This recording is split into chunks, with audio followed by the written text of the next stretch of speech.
Hey y'all, it's East Texas Thermal Hunter here to talk about how to zero the new Iray Bolt TL35 3x12 thermal rifle scope.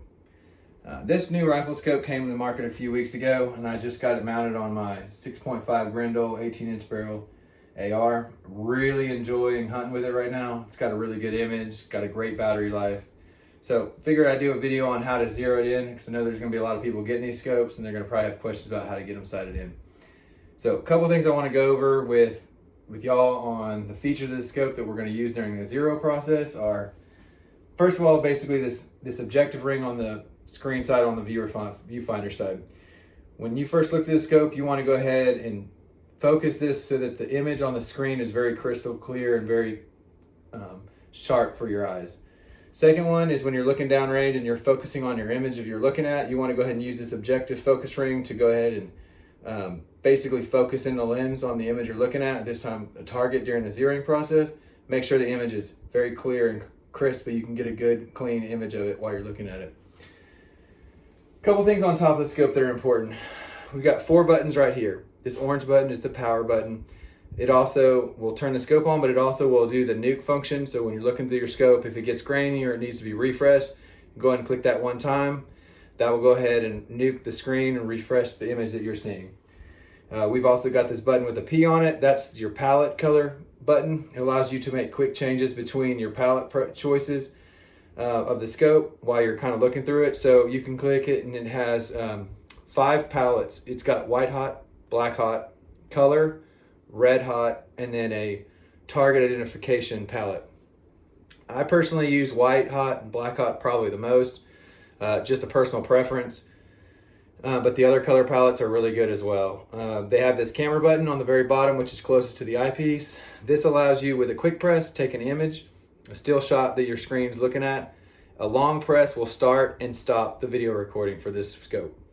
And the last button on this top is the brightness setting. This allows you to adjust the brightness of the screen from 1 to 5 very quickly, depending on what your sensitivity of your eyes are. Basically, if you want a bright screen or a dim screen, it allows you to make that adjustment really quick right on top. Last thing we're going to use though and talk about is this control turret. This control turret is what we're going to use to scroll through the menu items, adjust the reticles up and down, left and right once we make our shot, and we use the one-shot zeroing method. And then we're going to use long presses and short presses to go ahead and either navigate through the menu to select a menu item, and quick presses to make selections within the menu. So give you a quick view of the scope.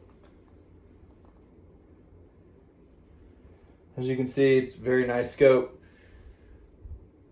Hopefully this video is helpful on your zeroing of this scope. If you have any questions, please hit me up on YouTube or Instagram at East Texas Thermal Hunter. Thanks, guys.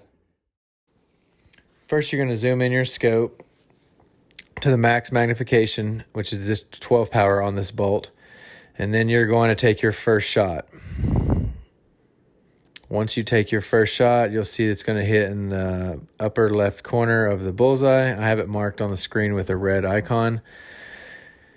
So at this point, you're going to go ahead and get into the menu. I'm going to show the menu in a lower right corner, picture-in-picture of the screen that I took with my cell phone. This is because the menu items don't show up in the outputted video. When you long press the turret, it'll open the menu. You're going to go ahead and scroll down to the zeroing menu option and quick press it, and then select your profile, and then you're in your zeroing profile. If you hit the palette button and the camera button at the same time, it'll freeze frame the screen so you can line up your reticle and get it right where you want it. When you click that, it'll take a screenshot. That way you can go ahead and make your adjustments without trying to hold your rifle steady. In this picture, you can see on the screen, we're going to go up and we're going to go over to the left, and you're basically going to follow your point of impact. So we move that cursor, your reticle, up and to the left till it's right underneath that white or that red indicator, and underneath that we'll remove that, and you'll see right where that cursor is. That's where the point of impact was on your first shot. You'll go ahead and long press the turret, and that will save it. And now you're ready to take your follow-up shot. And when you take your follow-up shot, we'll zoom in just like we did on the first shot. Take your shot, and we should be very close to bullseye, if not right on the bullseye. And this is the one-shot freeze frame zeroing technique with the bolt.